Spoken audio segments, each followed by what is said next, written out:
Mike arrived at work just after 7:30. He looked up at the building. The lights on his floor were still off. He didn't mind. He had been first before. He rode the elevator up alone. When the doors parted, the hallway was completely dark. He made his way to the office door and stepped inside. He didn't switch on all the overhead lights, just the ones above his desk. He set his bag down and went to the kitchen to make coffee. He stood at the counter and listened to the machine run. He didn't reach for his phone at all. Through the kitchen window, he could see the buildings outside. Most windows were still dark. He carried the cup back to his desk and sat down. He didn't open his laptop straight away. He just held his coffee and looked around. Every chair was neatly pushed in. Every desk was clear.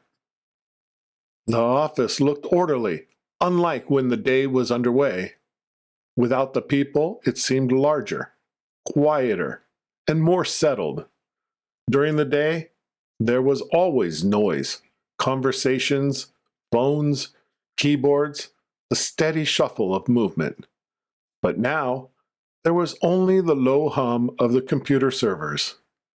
He took a slow sip of coffee.